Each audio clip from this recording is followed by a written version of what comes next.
What's going on, Cowabunga crew? It is me, MT, and welcome back to the Heavy Spoiler Show, y'all. This is about to be an ultimate breakdown for the first 3 live-action Ninja Turtles movie. We put them all in one video for your viewing convenience, so without further ado, let's just get the shell into this thing. What's Cowabungas? It's me, MT, and welcome back to the Heavy Spoiler Show, y'all. And do you guys know what's awesome, righteous, bossa nova, Chevy Nova, and or excellent? The 1990 Teenage Mutant Ninja Turtles movie. Literally my favorite movie when I was a child. Like, my God, that VHS tape was abused in my household. That tape did not stand a chance. Me and my brothers, all we did was just watch this damn movie to death, because good lord was this movie a masterclass in how you make a good mother freaking Teenage Mutant Ninja Turtles film. And I am so excited to do this breakdown of this movie because I've always wanted to know exactly how this movie was even made. And let me tell you guys, there was a lot of blood, sweat, and tears that went into this masterpiece of a classic Turtles film. And when I say sweat, your boy means sweat, because Jesus Christ, were those boys sweating in them suits? So let's just go on ahead and pop open that sewer cap and just jump on into this thing. And hey, if you guys like what we do here on Heavy Spoilers, do not forget to leave a like on this video because it helps us out a lot, and maybe even think about subscribing if you aren't already. And if you've done both of those things already, like a good boy, then maybe even consider becoming a member of this channel for just 99 cents a month, because members get early access to all of our videos. So if you guys want to feel like a VIP for the low price of just 99 cents, then become a member right now. What are you waiting for? Give a buck if you give a fun about us.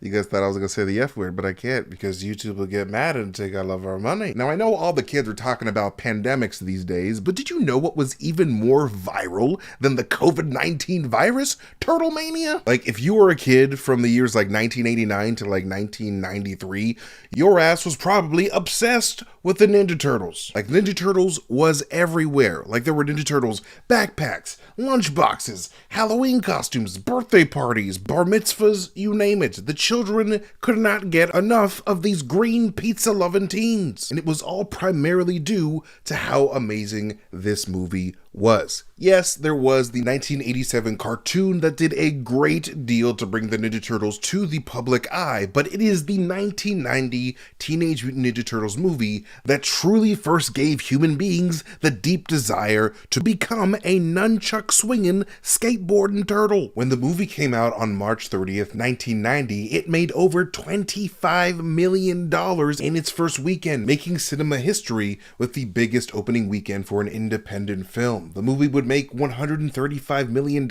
in North America and $202 million worldwide, making it the highest grossing independent film at that time. And considering that this movie did all of this with a budget of $13.5 million, I'm sure you can see why 2 sequels were made after this movie. 2 terrible sequels. I mean, the second one's alright, but like, God, nowhere as good as this movie. Stephen Barron truly directed a banger, which actually shouldn't be a surprise, as Stephen Barron had a pretty damn dope reputation as a music video director, with him having directed iconic music videos like Africa by Toto, Take On Me by Aha, and Billie Jean by Michael Jackson. You know Billie Jean, she's not my lover, but she says I am the one. But that kid is not my son. I want a paternity test. If you've seen the ridiculous 1993 movie Coneheads, then you have seen yet another one of Stephen Barron's works as a director. He also did the 1996 Pinocchio movie, but we don't talk about that one. That's nightmare fuel. But Stephen Barron is not one to shy away from a little darkness. In fact, if it wasn't for director Stephen Barron, the 1990 Ninja Turtles film would not have been as dark as it ended up being, because Stephen Barron fought tooth and nail to keep the dark and mature aesthetic that came with the original Ninja Turtles comics by Kevin Eastman and Peter Laird. But anyways, when the movie opens to composer John Duprez's impeccable soundtrack, we of course get shots of the Ninja Turtles playground, New York City. Footage they didn't actually capture until after most of the principal photographers cinematography was already finished, as most of this movie was actually shot in North Carolina, which was a fact that absolutely blew the mind of my inner child, who was convinced that this was all filmed in New York City. But in reality, most of it was filmed at North Carolina Film Studios, with the production only filming in New York in order to capture the street life and famous landmarks, like the Empire State Building, Times Square, and the Hudson River. A good amount of populated wide shots were filmed in New York City, including the opening sequence, as well as whenever Raphael walks through a crowded area. But because New York City was filled with so many damn people, North Carolina Film Studios was the best and cheapest way to film all the indoor and rooftop fight scenes, as well as empty street scenes at night. But anyways, the beginning of the movie, of course, has April O'Neil on TV telling the audience about the chaos that the Foot Clan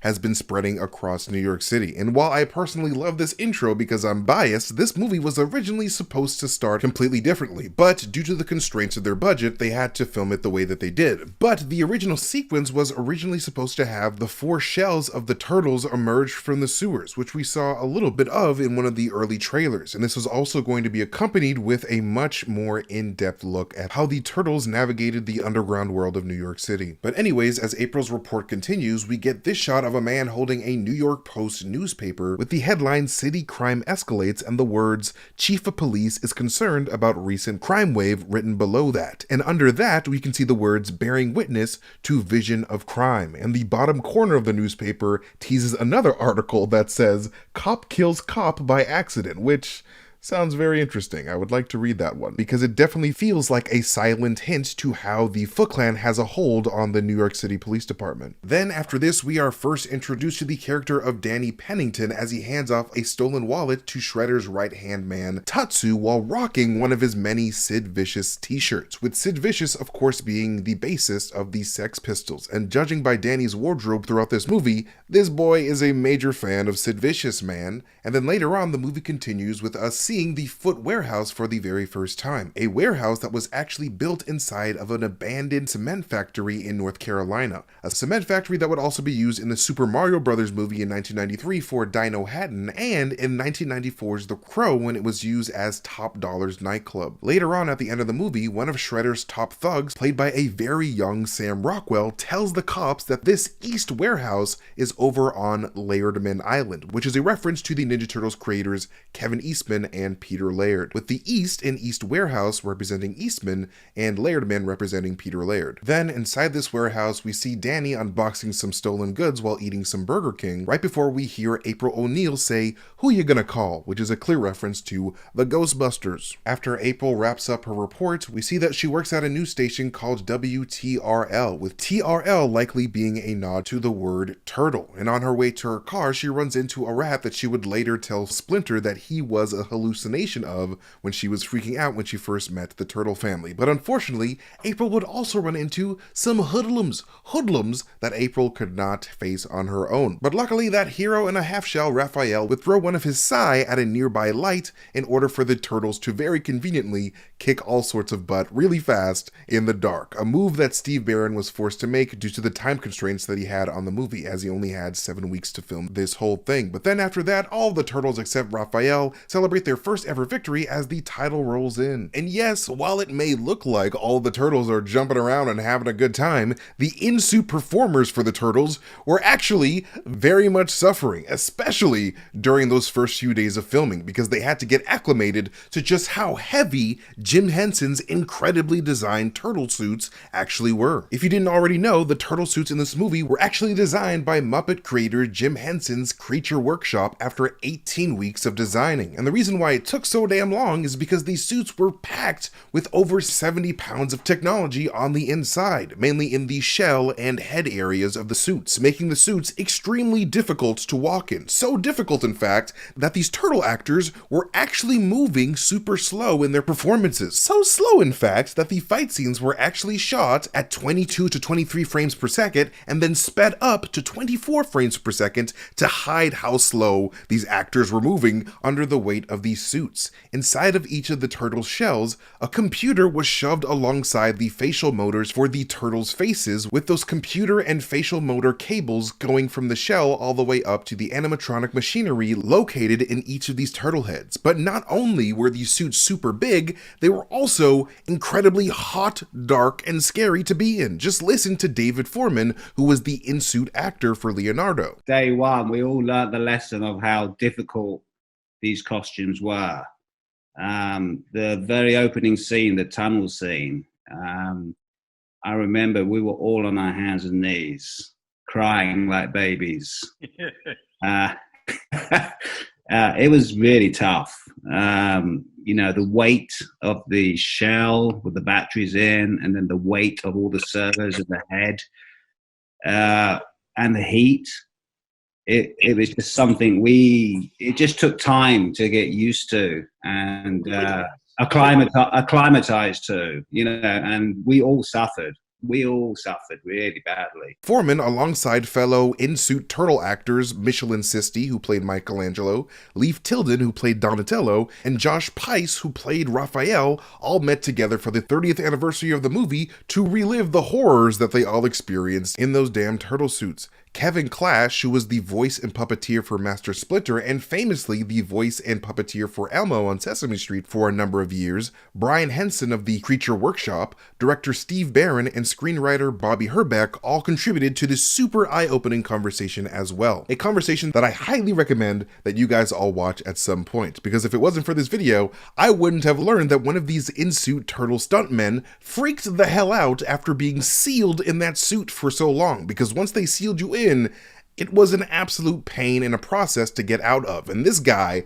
wanted to get out fast. Did anybody have a panic attack and have to rip the head off? One of the stuntmen did. I remember that. He tore the skin off the head. He was in such a hurry to get it off.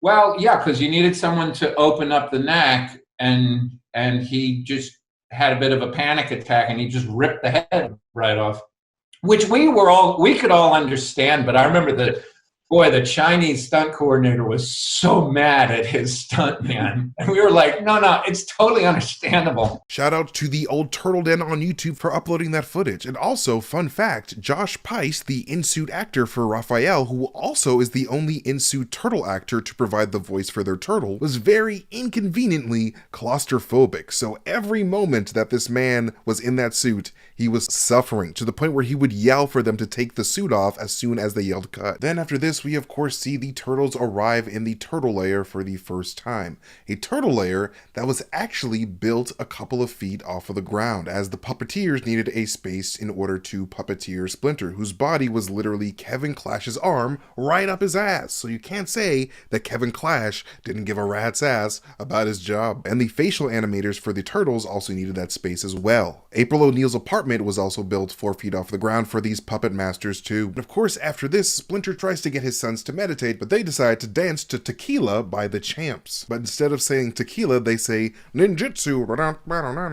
But anyways, after Raph heads out to go sulk about losing his sai, we transition to this scene of Donatello riding his skateboard to go meet up with his bestie Michelangelo, with a stunt actor who knew how to skateboard replacing Leif Tilden in this suit for those skateboarding shots. But what's hilarious about Michelangelo waiting for this pizza delivery man is that he's technically waiting for himself, as that pizza delivery man is actually played by Michelin Sisti, the same in-suit actor for Michelangelo, with Michelangelo's voice being the voice of Robbie Wrist. Actor Corey Feldman would voice Donatello, Brian Tochi would voice Leonardo, and in-suit Raphael actor Josh Pais voicing Raphael. And while the cast we got was absolutely perfect, this cast and this movie as a whole could have looked a lot differently, as one of the first pitches that Kevin Eastman and Peter Laird received had the Ninja Turtles played by Sam Kinison, Bobcat Goldthwait, Billy Crystal, and Gallagher, with all of their skin painted green while having shells on their torsos.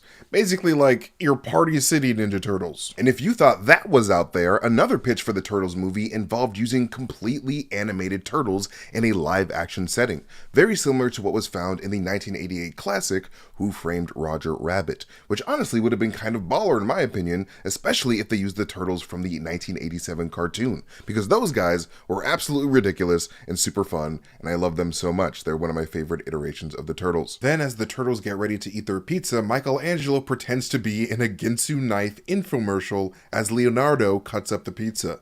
Then the scene transitions to Raphael being a baby about his sigh on the streets after walking by a movie theater advertising the 1986 film Critters, to which Raphael says, "Where do they come up with this stuff?" Which is ironic considering that he's in a Teenage Mutant Ninja Turtles movie. Apparently one of the ideas the filmmakers had for this moment was to replace Critters with Batman 89, with Raphael exiting that movie theater saying, "Cool car, stupid costume," as a dig to Batman. The following shots of Raphael walking down the streets of New York were of course filmed in New York, until the scene transitions to Raphael fighting those muggers in the park right before he meets Casey Jones for the first time, as that park was actually a physical set in North Carolina. And speaking of the big bad badass Casey Jones, he is of course played by the super talented Elias Koteas and is hands down the greatest adaptation of Casey Jones to date. No other incarnation comes close to how cool Casey Jones is in this movie. This man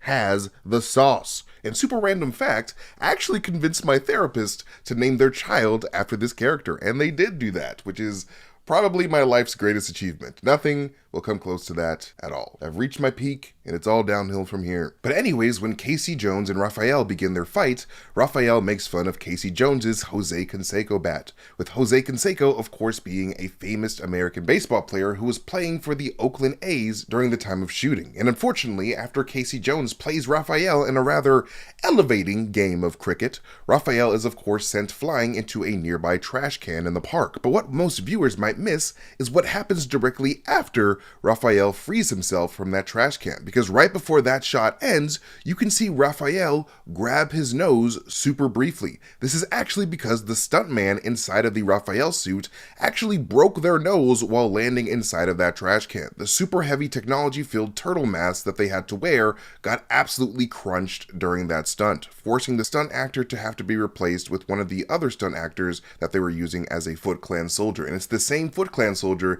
that Michelangelo would have his nunchuck face-off with later on in the movie. But anyways, with both his pride and his human nose inside of him broken, Raphael attempts to chase Casey Jones down through the streets of New York City, accidentally running into this taxicab.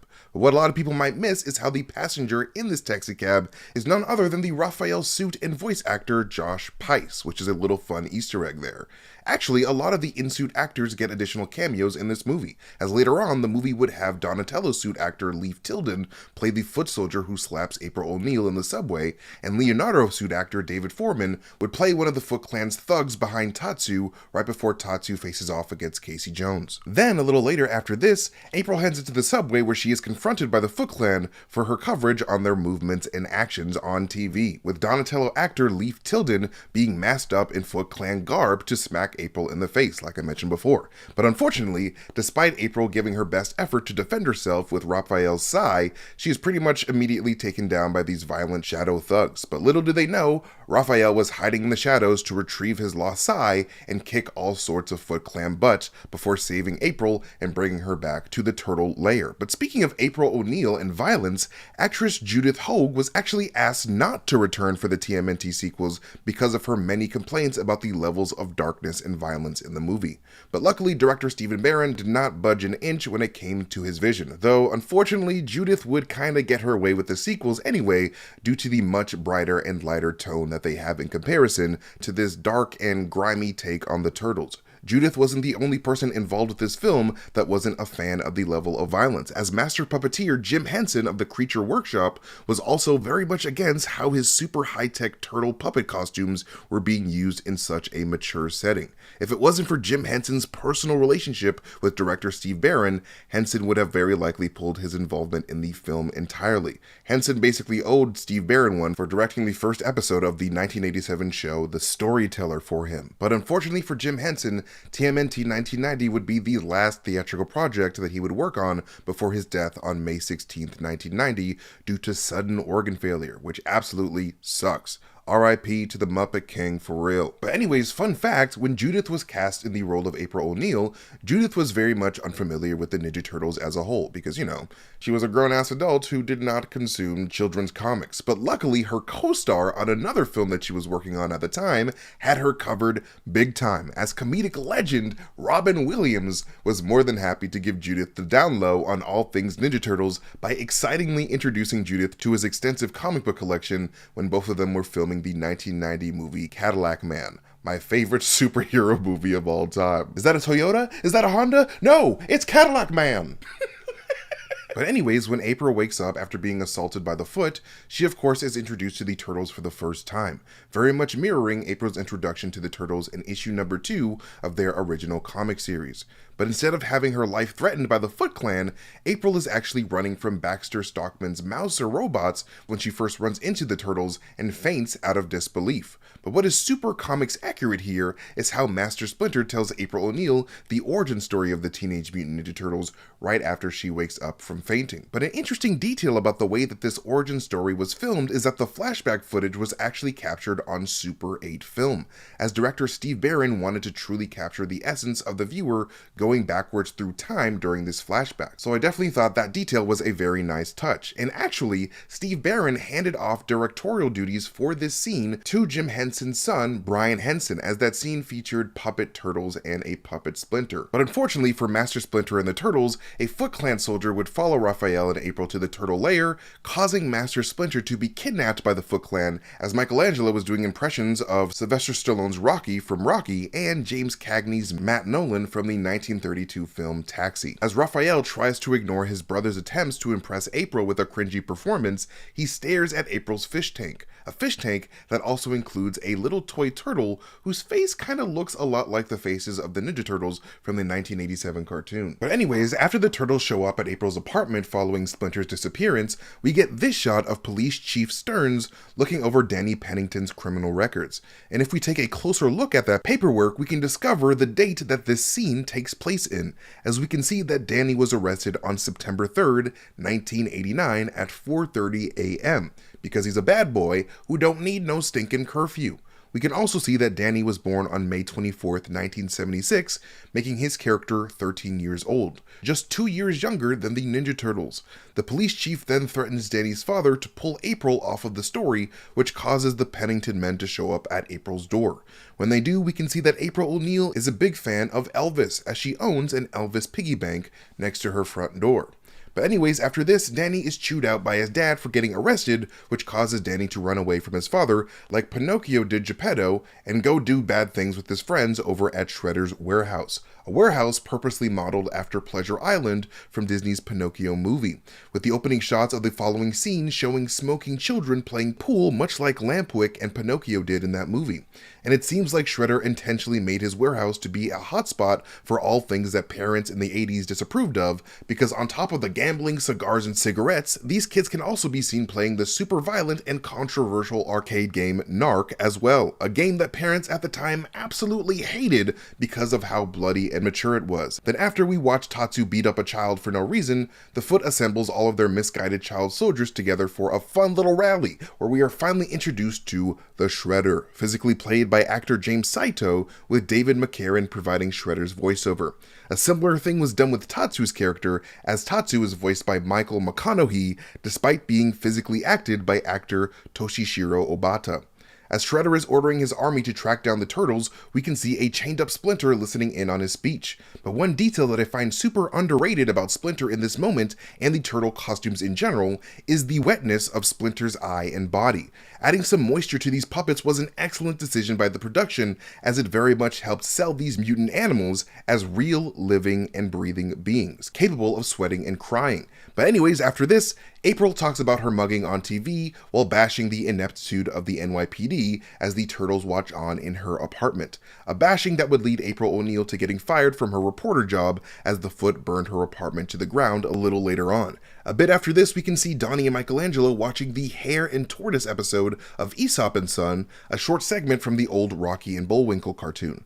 Then Raphael, frustrated at his group's lack of action to finding Splinter, takes off to the rooftops to blow off some steam and get a nice view of the city before he is attacked by those Foot Clan soldiers. And while that beautiful view of NYC was indeed filmed in New York City, the subsequent rooftop battle that followed was filmed in North Carolina, with the production spending a lot of time trying to match the look and feel of an actual New York City rooftop. And my god, did they do a great ass job, because I would not have known that this was not in New York if I didn't do the research for this video. Like, the set designers truly went in on this one. But anyways, fortunately for Raphael and the Ninja Turtles, Casey Jones spotted his favorite green and red punching bag getting outmatched by a gang of foot soldiers, which causes the nutcase Casey Jones to go into full hero mode and help April, the Turtles, and an unconscious Raphael escape April's burning apartment. But anyways, after the gang escapes, Shredder slaps Splinter in the face out of frustration and gives Tatsu a major stare down of disappointment. A great shame that causes Tatsu to start attacking his own students, leading to a Foot Clan face-off between Tatsu and a soon-to-be brutally beaten boy, a misguided youth who was originally supposed to be immediately killed by Tatsu during this fight. However, because Golden Harvest thought that this kid getting beaten to death on camera was too graphic for the kiddos at home, they decided to add ADR in post-production to let audiences know that this guy was still very much alive and breathing.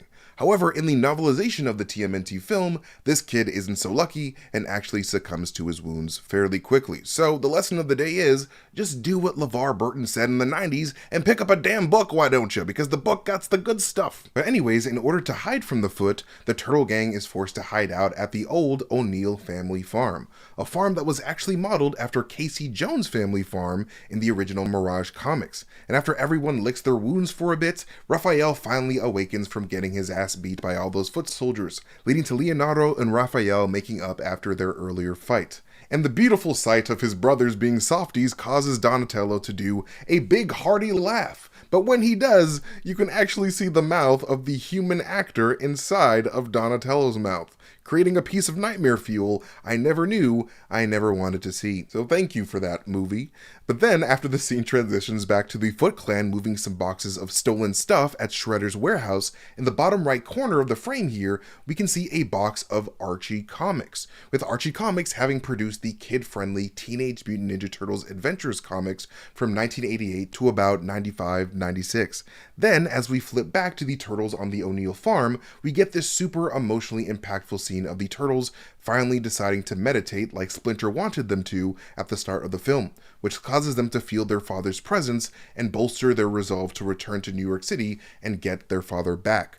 And when the group returns to the turtle lair, they find Danny hiding within one of their closets. But that's not even the most shocking thing that these turtles find, as a little later on, the turtles would find the absolute abomination that is moldy pizza inside of their home, courtesy of Danny not being able to finish the pizza himself. How rude! A true tragedy, and it's a tragedy that would cause Donnie and Mikey to hum the military tap song in memory of their fallen slices. And I especially love the joke that they put in of Casey Jones not knowing what the word claustrophobic means, as he clearly mistakens the word for homophobic, which he apparently is, which is not so great. But hey, it was 1989. But it's lucky that Casey Jones didn't like confined spaces, as his inability to both sleep in the lair and in the car would cause him to see Danny sneaking out of that turtle lair to go back to Shredder's warehouse, causing Jones to follow him. And when Danny gets back to the warehouse, Splinter tells Danny the story of the Foot and how the headband that Danny wears is the Foot's symbol, which is the Japanese character for Oni, or demon,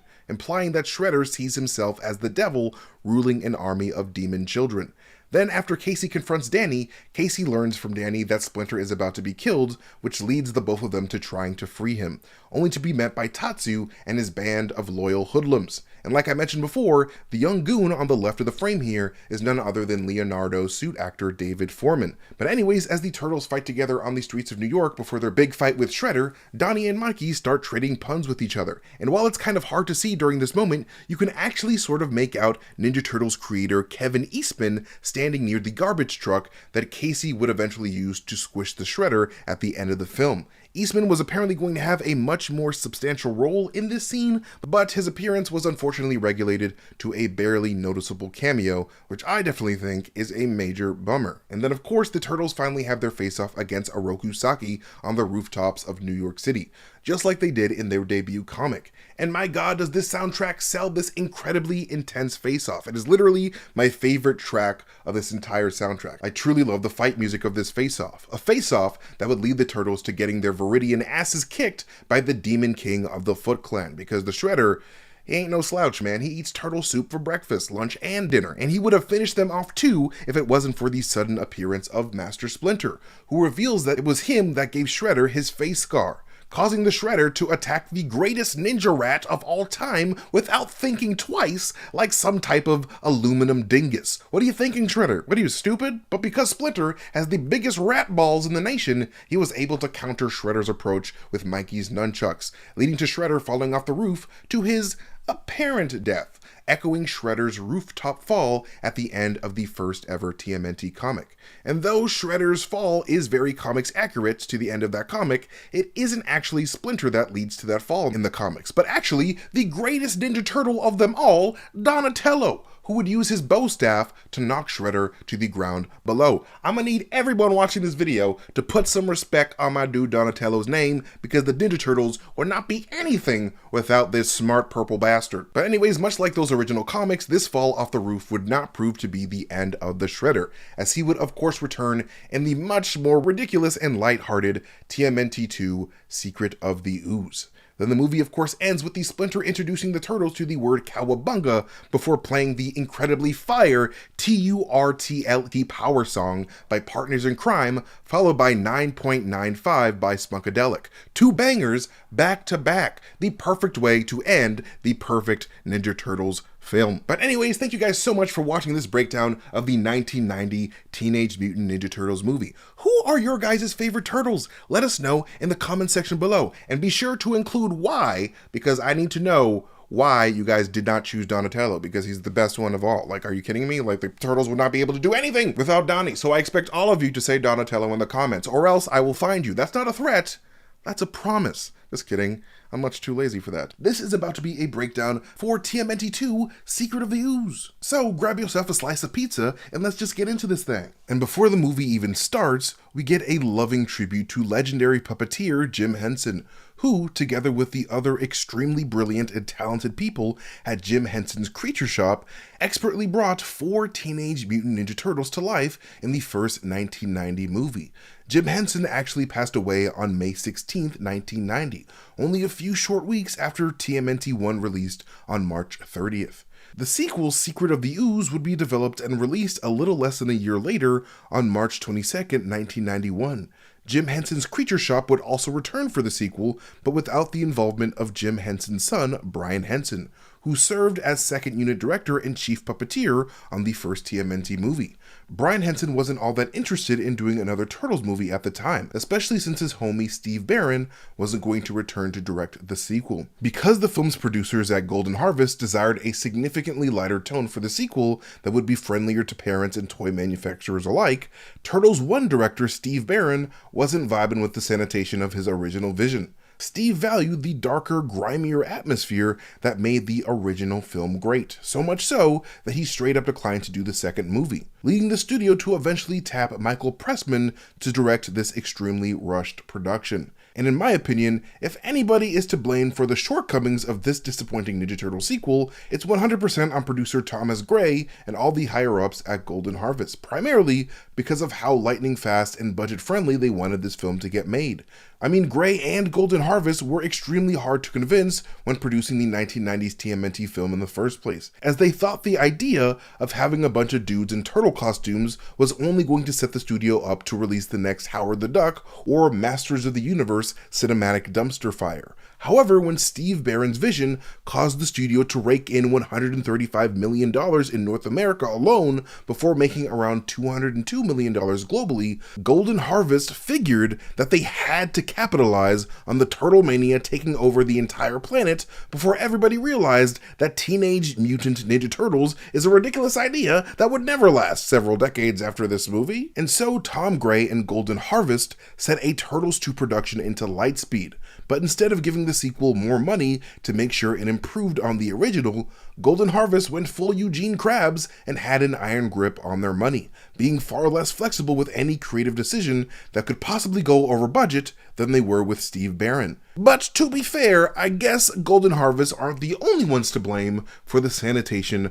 of Secret of the Ooze, because a good chunk of that blame does belong on the goddamn whiner baby parents that all managed to find each other, link arms, and complain in unison about all the violence from the first movie. Fearing that impressionable children would want to replicate the fighting moves of the Turtles, not only did parents direct their hate mail at Golden Harvest, but some administrators even considered or enacted Ninja Turtles bans at their schools, and some parental groups even offered to exchange Ninja Turtles toys for teddy bears and whatnot. Like the Turtle Mania phobia was out of control, man. This over-exaggerated fearful backlash from parents in response to TMNT 1 then prompted Golden Harvest to attempt to appease these organized whiner babies by making Secret of the Ooze less like its predecessor and more lighthearted and bright like the Ninja Turtles cartoon from the 1980s. And this decision bummed out original Ninja Turtles comic book creators Peter Laird and Kevin Eastman hardcore, who deeply desired this movie franchise to continue using inspiration from the grittier tone of the original comic book iteration of the Turtles,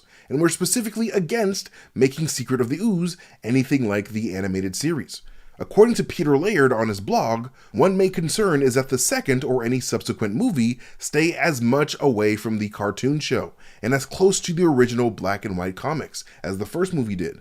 We don't want to see Bebop and Rocksteady or Krang or any of the other goofy characters. We feel that there is plenty of material in the black and white books to form the basis for another good movie. Peter Laird would go on to pitch an idea for a sequel that included a more comics-accurate introduction of the Techno-Cosmic Research Institute, or TCRI, that was responsible for the development of the ooze that mutated the Turtles. Just like what happened in the comics, with the true secret of the ooze being that this mutagen was actually developed by an alien race. TCRI would then be revealed to be secretly comprised of these tiny, squishy, basketball-sized aliens called the Utroms, operating a bunch of human-looking robot bodies, with the evil genius Baxter Stockman amongst their number, also being revealed as one of these aliens as well, something that never actually happened in Laird's original comic. This alien Baxter would then create his famous robotic rat-exterminating Mausers to gain a contract with New York City to aid in their massive rat infestation problem, with alien Baxter Stockman's main goal being to raise the money necessary for the construction of a teleportation device to beam all the Utroms back to their home planet. The Turtles would have eventually found TCRI, broke into the TCRI building with the help of Michael Turney's Danny Pennington from the first movie, and accidentally triggered the Utrom's teleportation machine while fighting with them, with the energy surge from the transmat machine snatching the power from all the buildings in a 10-block radius of the TCRI building. However, as a result, the extra-dimensional aliens known as the Triceratons come through this teleporter and start doing battle with both the Utroms and Turtles at the same time. But after dealing with the Triceratons, the movie would have ended with the Turtles forging a truce with the Utrom race and Donatello helping them fix their teleportation machine, all while the rest of the Turtles fight with the NYPD and National Guard to buy Donnie and the Utrons more time. But of course, the Turtles succeed right before the TCRI building self-destructs, and all would be well once more in Turtletown, USA. However, while using the Utrom and Triceratons alien races was one of Peter Laird's favorite ideas, another idea that he suggested was having the Ninja Turtles fight the villain, the Rat King, who made his first appearance in 1988's Tales of the TMNT number 4, an idea that I personally find to be super dope. But all of Peter Laird's visions would have also likely and sensibly included the fan favorite and totally badass Casey Jones, ideally with Elias Koteas reprising the role, as Peter Laird envisioned a love triangle between Casey Jones, April O'Neil, and April's Channel 3 boss Charles Pennington from the first movie, with April having to choose between a cool-ass sports-themed vigilante with a full head of hair or, the undisputed mayor of Squaresville, who, might I add, is balding. Like, what are you doing, Chuck? Just shave the whole thing off like I do. It'll shave like 30 years off your old man-looking ass. Trust me. But, like I said before, none of Peter Laird's or Kevin Eastman's desires for a cosmic sequel inspired by issues 2, 3, 4, and 7 of their original comic would happen for Secret of the Ooze, especially the inclusion of Casey Jones, who Golden Harvest decided to completely remove from the sequel due to parental complaints that the Casey Jones character looked too scary, even going as far to compare Casey Jones to the menacing Jason from the Friday the 13th horror movie franchise. Man, if those parents thought Casey Jones and Jason were scary, just wait till they find out about the most terrifying TV program sweeping the nation in popularity called regular-ass TV hockey. Like, goddamn, man, y'all have never seen a hockey mask before? Like, my ass is blacker than Mr. Popo from Dragon Ball Z, and even I know about hockey. Get it together, parents from 30 years ago. Jeez. Just kidding about the Mr. Popo thing, by the way, because let's be real, ain't nobody blacker than Mr. Popo. That man was blacker than sin itself. Anyways, because of these stupid ass complaints, a completely new and original character named Kino was introduced to replace Casey Jones in Secret of the Ooze, as played by actor and talented martial artist Ernie Reyes Jr. Ernie actually played a pretty damn big role in the first Ninja Turtles movie, but we really didn't get to see him a whole lot, as Ernie was the in-suit stunt performer for Donatello. But this time around, Ernie is out the damn suit entirely as the completely unhinged Roy's pizza delivery boy named Kino, whose character is introduced by calling a group of women who rejected his risless attempts at flirtation fat, which is absolutely wild. But instead of delivering yet another pizza to the household of April O'Neil, crazy-ass Kino spots a van filled with stolen CD players and 19-inch color TVs, and decides to make the crimes of strangers his own problem instead of delivering pizza to a hot news lady like God intended for his life. And not even stopping to put April's pizza down, Kino heads to the scene of the crime, where he finds the pantyhose perpetrators that he's looking for, who are attempting to steal as much as they can from the electronics, toys, and sporting goods stores in this mini-mall. Embracing his true identity as some type of Power Ranger, Kano decides to kick himself into action, using his martial arts training to make short work of the first three goons. But of course, eventually, the rest of the gang shows up to beat this nosy kid's ass, causing the Turtles to come in behind Kino to provide some much-needed professional ninja assistance of the Teenage Mutant variety. And after the Turtles make their way down the stairs, if you slow down the footage, you can actually see Mikey and Donnie clearly jumping on some type of trampoline off screen before we get this quick freeze frame of all four turtles flying through the air as the logo of the movie comes in. This freeze frame is of course a slight nod to the very first TMNT film that did a similar mid-air freeze frame with Donatello's shadow as that movie's logo came into frame. And just like the first film, the Turtles follow their title jumping freeze frame by saying one word that describes how excited they are to kick the asses of even more 15 to 30-year-old men. Leo started off by saying awesome like he did in the first movie, before Raphael would follow that up with a wicked and Donnie with an eclectic, causing Mikey to make fun of his nerdy brother, flexing his vocabulary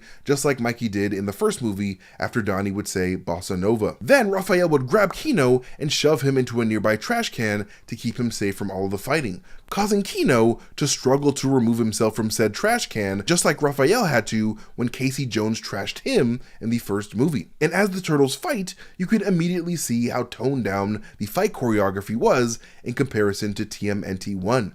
None of the bad guys ever really try to land a hit on the Turtles, whereas the Turtles are pretty much free to punch and kick as they choose.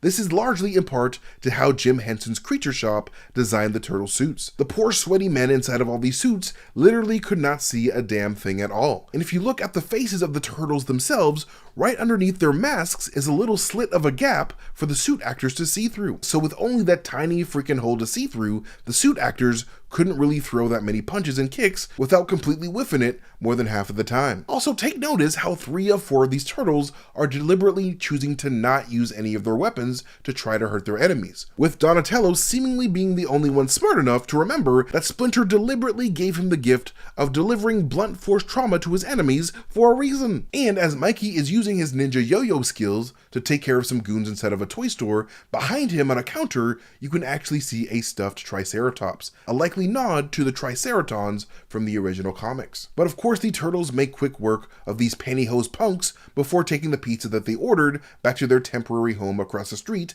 at April O'Neil's apartment.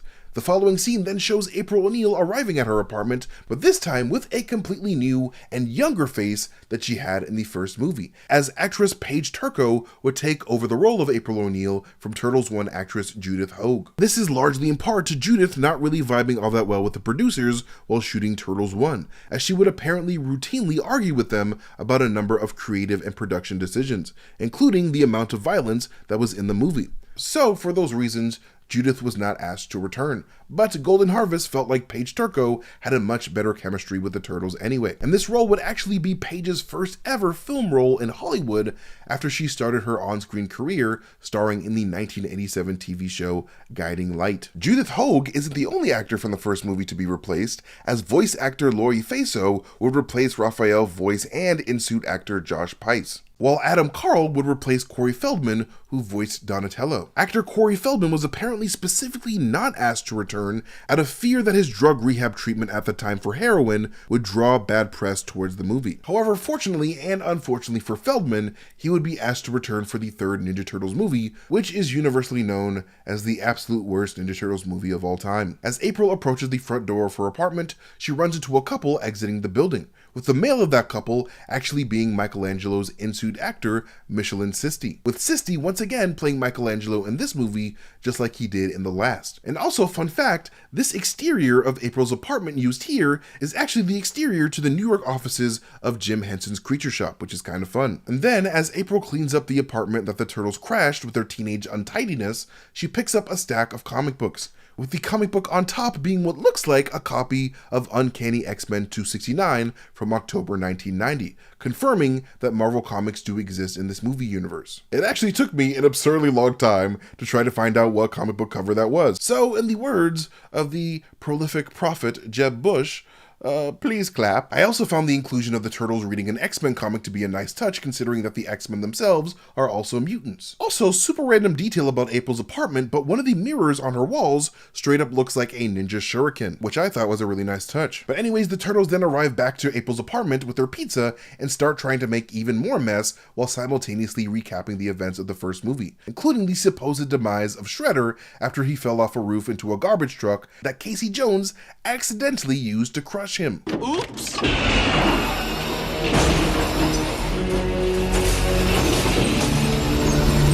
See? Casey said oops, so that's how you know it was an accident. Casey's not guilty of murder. Attempted murder maybe, but not murder. But do you know who doesn't think it was an accident? The Shredder himself, who apparently did not die from the garbage truck and pretty much immediately claws his way out of the junkyard pile that he was dumped in. The live-action actor for the Shredder was also recast from the first movie, as actor Francois Chow would replace actor James Saito.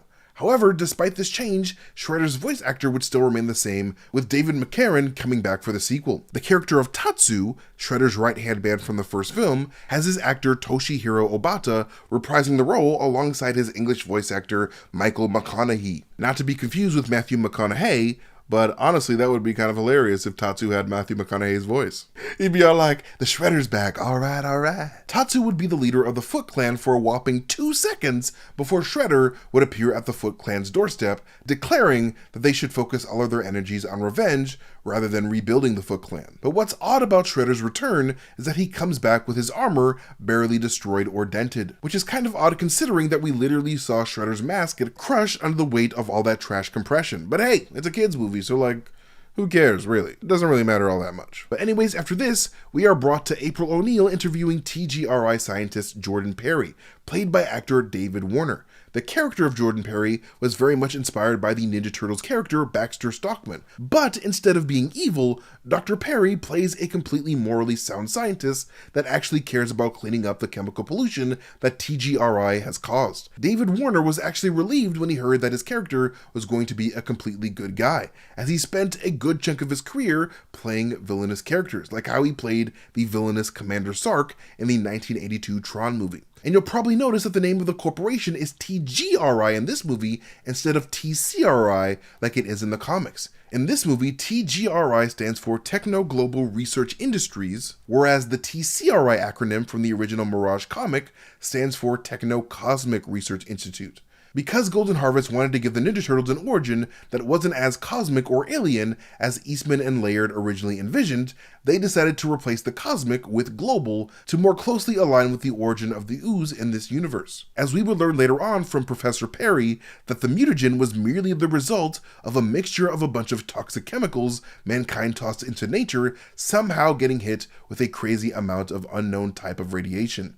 This differs greatly from the source material, of course, as the Utrom alien race that founded TCRI in the comics accidentally created the mutagen ooze in their efforts to create a teleporter strong enough to send them back to their home world. But speaking of Utroms, there was originally an idea to reveal Jordan Perry as an Utrom in disguise at some point in this movie's production.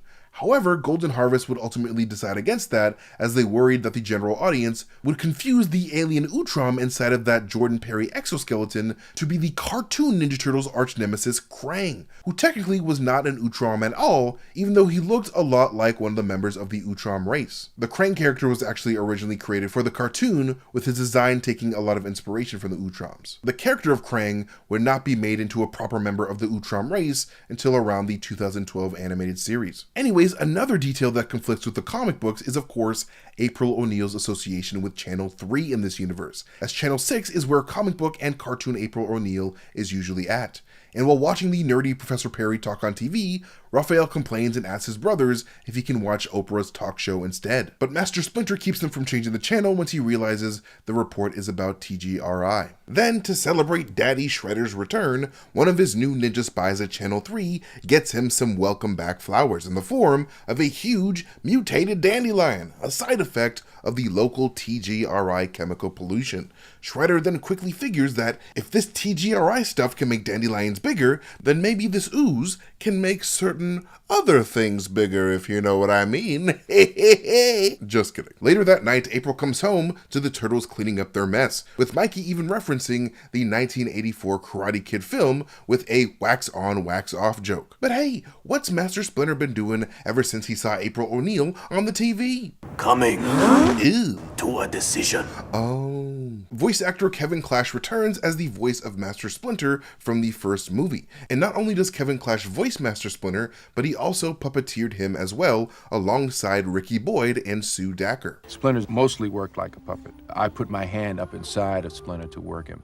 We do have another performer that actually does the expressions on Splinter's face. And we also have a puppeteer that does both arms of Splinter. So it takes about 3 people to make Splinter work. The Turtles, on the other hand, are brought to life a little bit differently, with actors of course inside of the suits to move their bodies, while a group of puppeteers behind the camera recite the lines of each of the Turtles while simultaneously remotely puppeting the Turtles' animatronic mouths off screen. Then the Turtle voice actors just dub over the on-set puppeteers' lines in post. First, we should observe the ancient ritual of the, traditional pre-fight donut! Yeah! And while on the roof of April's apartment, Splinter reveals to the Turtles the broken TGRI canister that was responsible for their rapid evolution 15 years ago. This leads the Turtles to breaking into TGRI's headquarters through the roof, just like the comic book Turtles did on the rooftop of the TCRI building in issue 4 of the Mirage comics.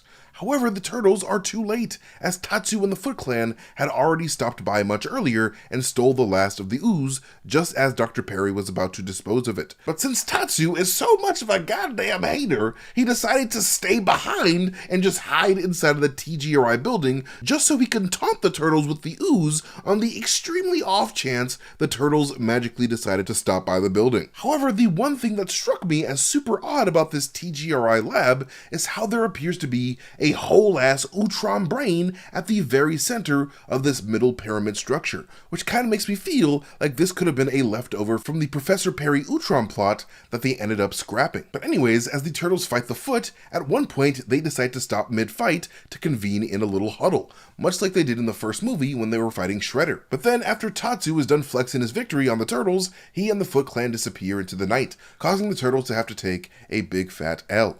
Returning to April's apartment, the Turtles begin packing their things in order to find a place of their own. As Mikey packs, he talks to a poster of supermodel Paulina Periskova like she's his girlfriend, which is completely relatable, as I do the same with my 19 posters of Haley Steinfeld that I hang in my kitchen, because those posters are too hot to keep in my bedroom. But suddenly, April gets a surprise visit from Kino, the unhinged pizza delivery boy, with a free pizza for April. Kino's sudden arrival forces the Turtles to have to hide in April O'Neil's apartment yet again, just like they were forced to in the first movie when the Penningtons stopped by. When Kino finds Mikey's nunchucks on the counter, April tries to act like she likes to use them from time to time before poorly swinging them around, leading Kino to tell her to keep practicing, with keep practicing being the exact words Michelangelo told a Foot Clan nunchucker in TMNT 1 after their face-off. Kino then quickly discovers the Turtles, and soon after, Master Splinter himself, causing Kino to faint much like April O'Neil did in the first movie. Also similarly to April,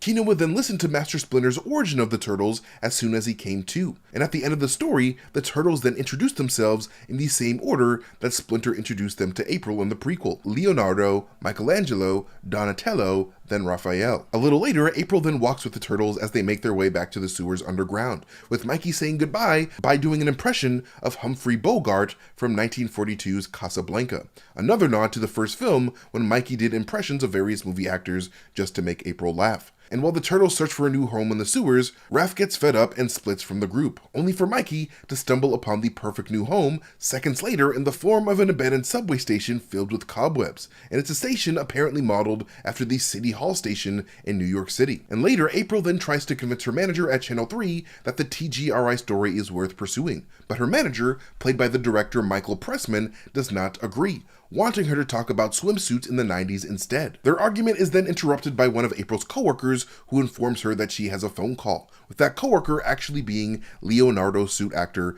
Mark Queso. April answers the phone and learns from Donatello that they all found a new place, but also can't find Raphael. But it turns out Raphael is out on the streets encouraging the youths to join the Foot Clan. Those parents were right. The Turtles are a terrible influence. Just kidding. Raphael is apparently coaching Kino on what to do as he attempts to infiltrate the Foot Clan as a new recruit. And while all of those Foot Clan hopefuls meet near the Manhattan Bridge, we can actually see a young Michael Jai White amongst them in a leather jacket. A potential huge win for the Shredder, as Michael Jai White's martial arts skills are a force to be reckoned with, man. But unfortunately, the Shredder has an absolute dumbass in charge of recruitment, who apparently finds Kino to be the only one amongst them worthy to join the Foot Clan.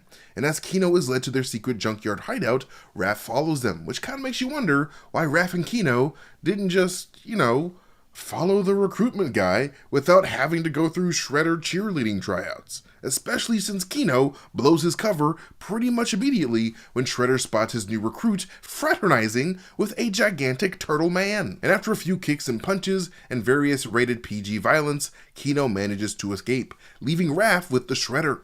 Kino then runs across the Brooklyn Bridge and quickly makes his way to April's house to tell the Turtles what happened to their brother, causing the Turtles to immediately head to the junkyard. And because the Turtles are apparently dumbasses in this movie, they didn't notice the massive net on the ground that Shredder left behind to trap them. But not so fun fact about that moment though, when the Turtles fall as the net captures them, one of the stuntmen in the Turtles costume actually broke their ankle, which is a huge bummer. And as the Turtles struggle inside of the net, one of the Turtles say that the net is very well constructed, to which Mikey sarcastically replies that he's going to call Ralph Nader and thank him for that, with political activist Ralph Nader having been a strong proponent for worker safety. So Mikey was merely implying that Ralph Nader's influence is why the net was so strong. Really weird choice to put such a vague political joke in a kid's movie, but hey, I'm sure all those square-ass parents at the time thought that joke was hilarious. However, before Shredder could make himself some half-shell shish kebabs, Splinter appears out of nowhere with his bow and arrow and frees the Turtles from captivity. An angered Shredder then finally decides to release his secret weapons, mutated versions of two of the most vicious animals Tatsu and his band of ninja thieves could find: a wolf and a snapping turtle. Okay, really, Tatsu? I mean, the wolf is okay, but a snapping turtle? Word? You couldn't stop by the Central Park Zoo and pick up a leopard or a bear or something? You stupid, Tatsu. Anyway, Shredder would name the snapping turtle Toka and the wolf Razor, with these two being original creations for the movie, as Eastman and Laird weren't huge fans of using the characters Bebop and Rocksteady, as those two mutants were too associated with the 1987 cartoon series. However, Toka and Razor would eventually find their way into a number of turtle media in the future, including the 1987, 2003, and 2012 Turtles cartoons, as well as some comics. The two would also appear as bosses in the TMNT4 Turtles in Time video game, as well as the more recent Shredder's Revenge video game. But when the Turtles see that Toka and Razor are a little bit too tough for them, they grab Raph and Professor Perry and skedaddle themselves through a sewer hole back to their lair. Perry then tells the Turtles the circumstances of how they came to be, informing them that a truck carrying all that irradiated chemical ooze crashed while avoiding a collision, causing TGRI to lose one of the ooze canisters down a sewer hole 15 years ago. This is actually quite comics accurate, as the Turtles' origin in the comics was purposely meant to be a parody of that of Marvel's Daredevil, who was blinded by the toxic chemicals in a truck as a kid after attempting to save someone from getting run over by said truck. And this isn't the only way the Ninja Turtles took inspiration from Marvel's Daredevil,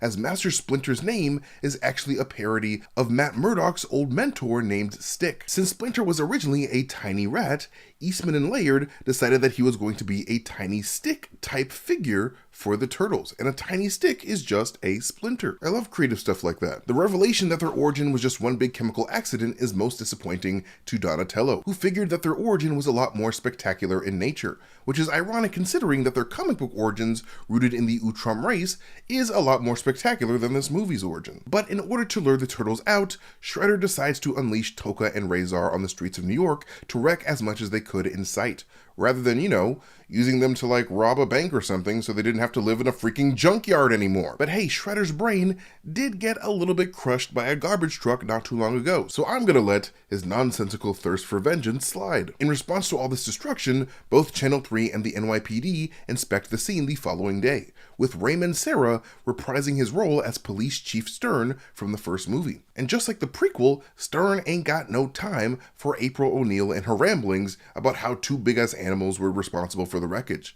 But right when April's about to leave the scene, she's like half abducted by two members of the Foot Clan, before one of these perfectly trained ninjas takes his mask off and reveals himself to be that new Channel 3 hire. But instead of taking April outright, they leave her to deliver the Turtles the message that if they don't all assemble at the local construction site tonight, Shredder was going to send his mutant babies to Central Park to attack innocent civilians. In order to prepare for the battle, Professor Perry resolves to create an antidote to reverse Tokka and Razor's mutations. And as the Turtles help him mix all the ingredients together, you can see that the Turtles have set up a little recycling area in their new lair, very much underscoring this movie's anti-pollution theme. And after mixing up this anti-mutagen, Professor Perry grabs one of the Turtles' glass cups to pour it in, with this glass cup having a picture of Bart Simpson from The Simpsons on it, a character who has been known to say cowabunga on the show, just like the Turtles do. However, Bart Simpson doesn't actually say cowabunga as often as people might think, as he's only really said it a few times over the course of the series. But anyways, in order to get Tokka and Razor to consume the anti-mutagen, Mikey comes up with the idea to hide the solution inside of some donuts. And when the Turtles arrive at the construction site, Donatello asks Mikey if he's sure his plan is going to work, to which Mikey replies, "Is Schwarzenegger hard to spell?" referring to action movie legend Arnold Schwarzenegger. And to be fair, I can't spell Schwarzenegger if my life depended on it. I literally spelled it wrong in the script, which is hilarious. And when the Shredder and the Foot suddenly emerge from the shadows to surround the Turtles, Mikey makes another pop culture reference by saying that the wide world of sports should be televising this, referring to the sports program that aired from 1961 to 1997, highlighting sports across the world that rarely ever got the global spotlight. Then Shredder brings out Tokka and Razor for a gladiator-style fight to the death, a fight that doesn't start until the Turtles trick them into eating one anti-mutagen donut each. But as soon as the baby mutants discover the anti-mutagen cubes inside the donuts, they begin their attack on the Turtles. Their fight would eventually lead Mikey to getting twirled around and launched into a nearby wooden wall that collapses to reveal the name of the Dock Shore Club in graffiti, a club where the two-hit wonder of the 90s, Vanilla Ice, was performing. As the fight spills into the club, we can see that Vanilla Ice is performing on stage with DJ Earthquake, with the two of them having written the Ninja Rap song exclusively for this movie. And speaking of this Ninja Rap, there was apparently this rumor flying around that comic book writer Frank Miller also had a hand in writing this Ninja Rap alongside Vanilla Ice and DJ Earthquake, but that has since been revealed to be a really weird urban legend. But anyways, as Vanilla Ice performs this Ninja Rap on stage, like he somehow predicted this exact scenario was going to happen, the Turtles battle Tokka and Razor and eventually realize that the carbon dioxide found in nearby fire extinguishers is the final ingredient they need to activate the anti-mutagen inside of their bodies, which leads us into getting this rather unfortunate camera angle of the Turtles shoving the hose of the fire extinguishers into their mouths, quickly turning this Vanilla Ice party into a Diddy party. And after the Turtles subdue Tokka and Razor, in come the Foot Clan to do battle, And while Donatello is fighting one of the Foot Clan members, we see him flip one of the enemies over before kicking him in the face on the ground. Apparently another take of this moment exists, which had Donatello suit actor Leif Tilden accidentally knocking the 2 front teeth off of the Foot Clan stunt actor when Tilden randomly decided to improvise with a freaking roundhouse kick to the face, which is super unfortunate. But anyways, after the Turtles kick some foot ass and shake some turtle ass on stage with Vanilla Ice, Shredder suddenly appears on stage with the ooze, threatening to use it on other animals in the future. But suddenly, Keno comes out of nowhere and kicks the ooze out of Shredder's hands, because apparently the Turtles couldn't do that themselves. But since Shredder is a fan of proper preparation, he had a backup vial of ooze in his pocket, but would unfortunately be exposed to that vial when Raph pushes Keno into him, starting Shredder's own mutation process. And as the Turtles head outside to the dock area, they run into a demutated Toka and Razor just chilling on the dance floor. Unsure why all of these club goers are perfectly okay with a wild wolf just hanging around them, but then again, alcohol and weed tend to make people a lot more chill about stuff like that. And when they reach the docks, the Turtles figure that the Shredder is finally defeated, leading them to all high-five and say cowabunga like they did at the end of the first movie. However, in comes a mutated Super Shredder to ruin their celebration, with Super Shredder actually being played by wrestler Kevin Nash. This would be the first ever appearance of Super Shredder before the character would be adapted in the Turtles beat-em-up video games TMNT 2 Back from the Sewers, TMNT 3 The Manhattan Project, TMNT 4 Turtles in Time, and TMNT Shredder's Revenge. But since Super Shredder is somehow even more of a dumbass than regular Shredder, he ends up ending his own damn self after destroying the support beams that were holding the dock they were all under together. But luckily the Turtles were still turtles and used their hard shells to safely float themselves back to the surface, with this shot of their shells emerging from the water being reminiscent of this shot from the original trailer of the first movie. And the movie of course ends with Splinter chastising the Turtles for making the front page of the Daily News for publicly dancing to Vanilla Ice's Ninja Rap. And at the top of the Daily News article is a reference to another article covering the very destruction of the dock. And all's well that ends well, and Keno's crazy ass was never seen again. The end. This is about to be a breakdown for Teenage Mutant Ninja Turtles 3 from 1993, the one where our favorite radical reptiles travel back in time to feudal Japan to kick ass in a very parentally approved manner. So let's make like a turtle and get the shell into this dang thing, shall we? Now, notice how I call this movie Teenage Mutant Ninja Turtles 3 and not Teenage Mutant Ninja Turtles 3 Turtles in Time like it's more popularly called. That's because this movie was never produced with the Turtles in Time subtitle at all. Fans would just call it Turtles in Time because there was a Ninja Turtles arcade game released in 1991 called TMNT Turtles in Time that would later be adapted into a Super Nintendo video game in 1992 called Teenage Mutant Ninja Turtles 4 Turtles in Time. So, because this movie also incorporated time travel elements like the popular video game that released the year prior, the Turtles in Time subtitle was thrown onto there by cowabunga crazed individuals. But anyways, the movie starts with a scene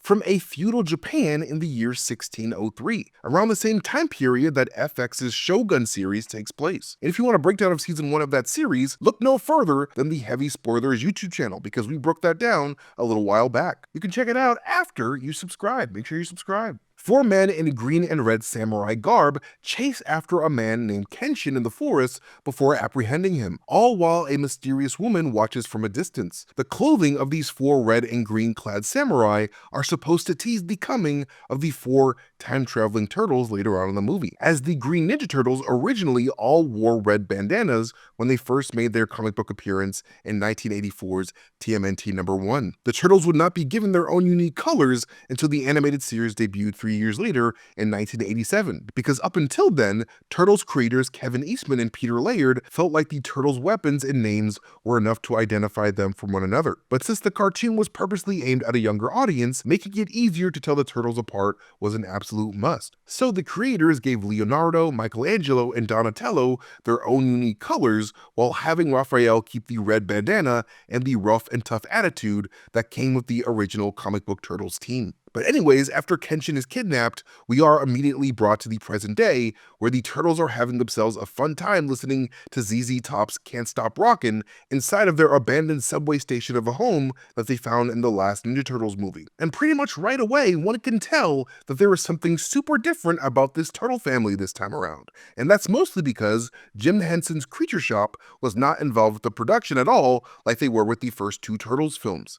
production company Golden Harvest were apparently super frustrated with the glitchiness of the turtle suit technology that Henson's Creature Shop made for the first two movies, and how those glitches slowed down production, that they decided to go with the All Effects company instead, as they promised that they could recreate Henson's magic for much cheaper. And as a consequence, many of the performers from the first two movies were replaced. For example, Kevin Clash, famous for being the puppeteer for Elmo on Sesame Street from 1985 to 2012, was Splinter's voice actor and puppeteer for the first two Turtles films until he was replaced by James Murray in this movie. Also, the in-suit actors for Raphael, Donatello, and Mikey were replaced as well, with Matt Hill replacing Ken Traum as Raph, Jim Raposa replacing Leif Tilden as Donnie, and David Frazier replacing Michelle Sisti as Mikey. And in terms of voice actors, Tim Kelleher replaces actor Laurie Faso as the voice of Raphael in this movie, continuing the trend of Raphael voice actors getting replaced for every film of this trilogy. Actor Corey Feldman makes their return as the voice of Donatello after being recast in the second movie due to him being in rehab for drug and alcohol addiction.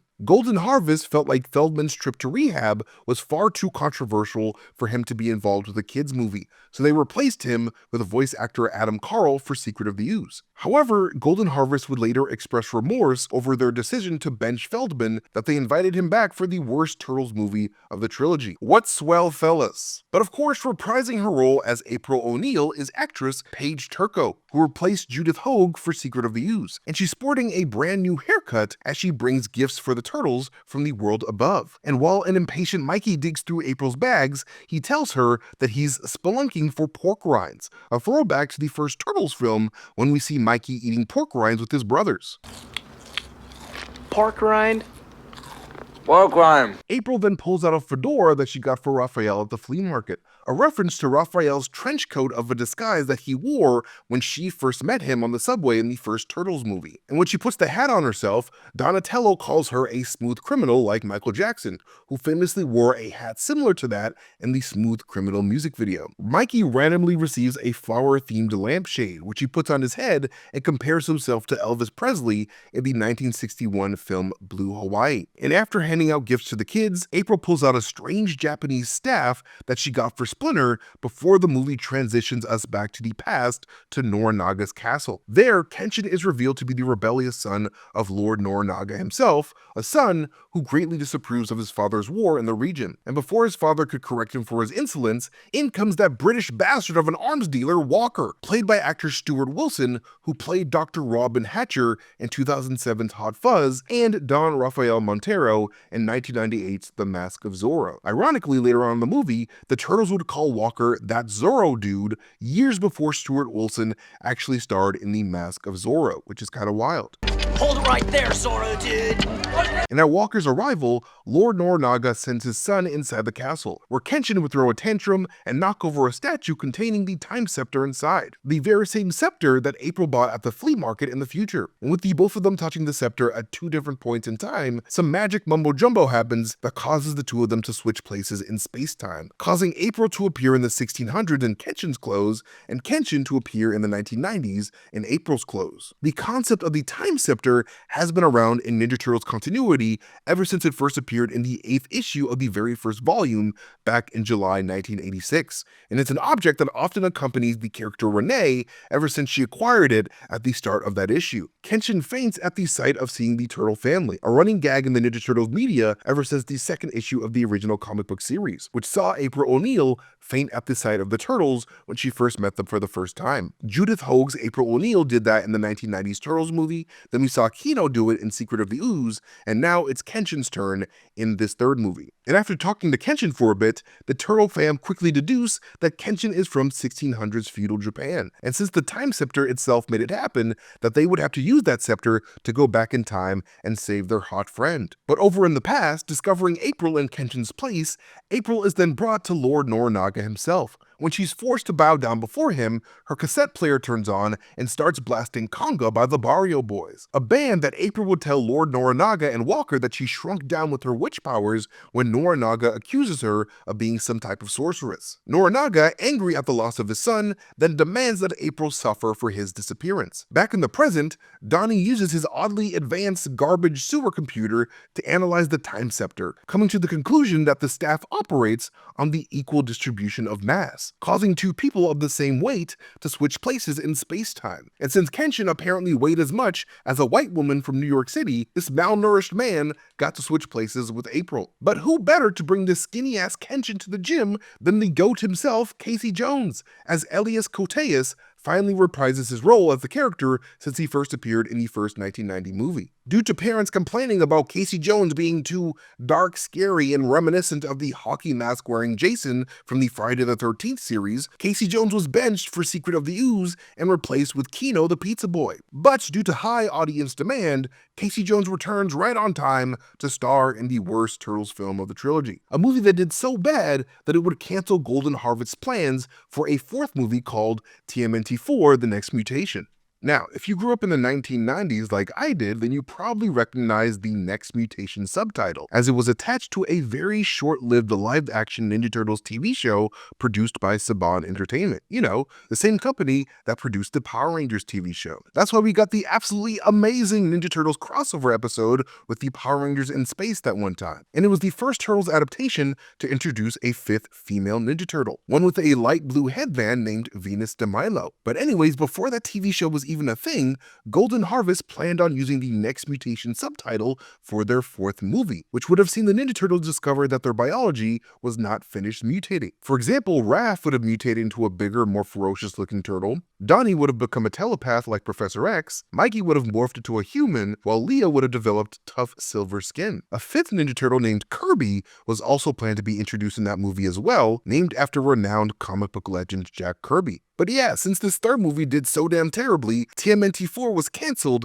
and turned into that TV show instead, with the Kirby concept ultimately morphing into Venus. However, if you would have asked Ninja Turtles creators Peter Laird and Kevin Eastman about their opinion on Teenage Mutant Ninja Turtles 3, they would tell you that they liked it much better than the movie's prequel, Secret of the Ooze. Kevin Eastman would go on to call movie 1 the best, movie 2 the worst, and movie 3 halfway in between. Not sure why they felt that way, but hey, it's a free country. But anyways, yeah, because parents don't trust Casey Jones not to scare their kids, Casey Jones' role in this movie has been reduced to being a glorified babysitter as the Turtles tell him to watch over Kenshin as they travel to the past.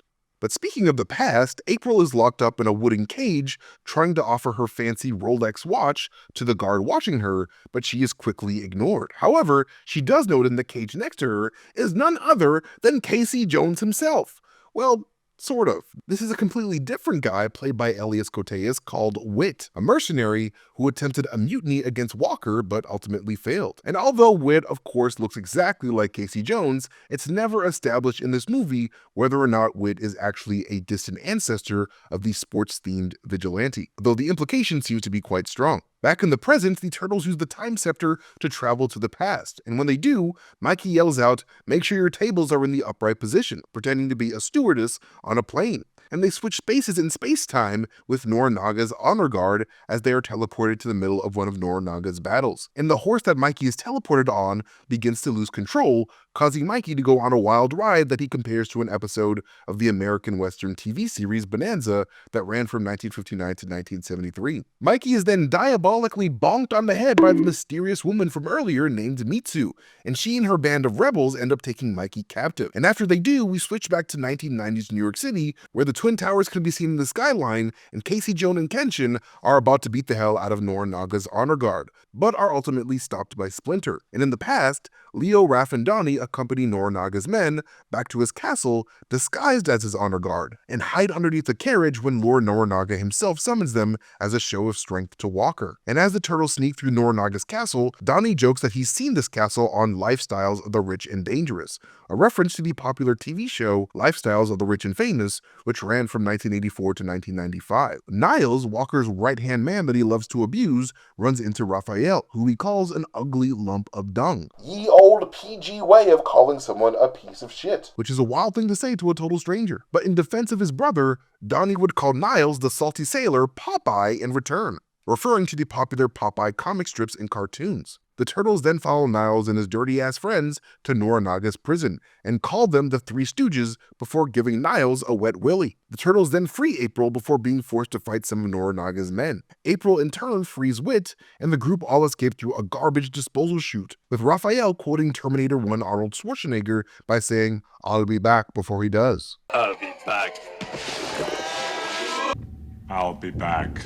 And as the turtles struggle to get up after falling in the mud, Donatello falls onto his shell and yells, "Help! I'm a turtle and I can't get up," referring to the old Life Call TV commercials that ran in the 80s and 90s. I've fallen and I can't get up. April, Wit, and the turtles then make their way close to Mitsu's camp, where they are attacked by Mitsu's band of rebels. And as the turtles fight them, Donatello pretends to play baseball with one of his opponents, much like Raphael did with Casey Jones in the first Ninja Turtles movie. And shortly after this, Donatello would yell "Hammer Time" as a shout out to rapper MC Hammer's 1990 hit "You Can't Touch This." MC Hammer also provided music for the first Ninja Turtles movie in the form of his song "This Is What We Do." But when the turtles unmask themselves to reveal their big, green, ugly faces, Mitsu realizes that she's not fighting Norinaga's actual honor guard, but more freakishly big-ass turtles like the one that she found in the forest. But speaking of Mitsu, played by actress Vivian Wu, her character was apparently supposed to appear in the 1993 Super Nintendo video game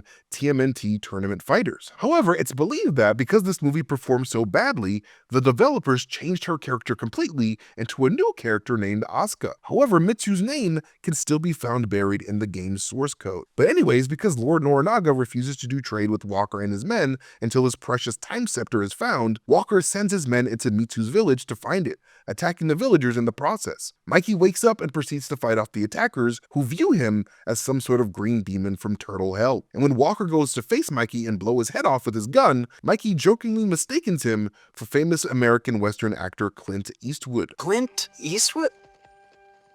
But luckily, Mikey is saved by his brothers in the nick of time, and they all scare Walker and his crew away. But not before Walker the asshole starts a house fire that threatens the life of a young boy named Yoshi, coincidentally the same name of Master Splinter's human master who taught that rat all of his combat techniques in this universe. Risking his own life, Mikey jumps into that fire to save Yoshi, telling Kurt Russell to eat his heart out when he emerges from the fire unscathed. This is of course a reference to Kurt Russell's 1991 movie Backdraft, directed by Ron Howard.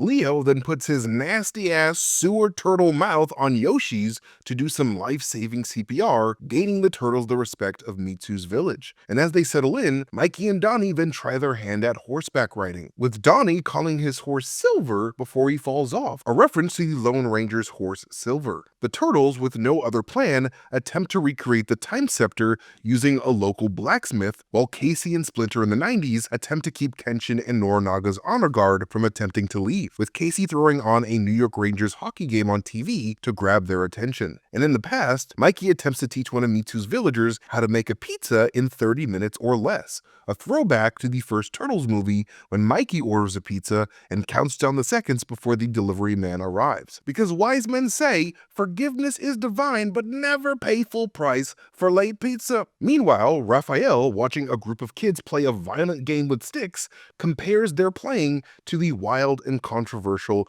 Geraldo Rivera Show, a Jerry Springer-esque talk show that ran from 1987 to 1998. And a little later, Mikey would interrupt Mitsu while she prays for Kenshin's protection under a Japanese torii gate, a sacred doorway that is thought to connect reality with the spirit realm. I talk all about torii gateways in my breakdown of Spirited Away that you guys can check out on Heavy Spoilers here. And to ease her worry, Mikey reassures her that Kenshin should return when the turtles travel back to the future, asking her to trust his Kappa intuition. The Japanese people of this era refer to the turtles as Kappa throughout this movie because in Japanese mythology, Kappa were thought to be supernatural turtle spirits. Back in the present, Kenshin looks at a Uptown Ballroom Academy poster of a man and a woman romantically dancing, a poster that would motivate Kenshin to embrace Mitsu in the same way when they are reunited at the end of the movie. Kenshin would later play the Japanese game Go with Master Splinter when Splinter has a supernatural inkling that his sons are in trouble in the past, right as Walker finalizes his deal with Norinaga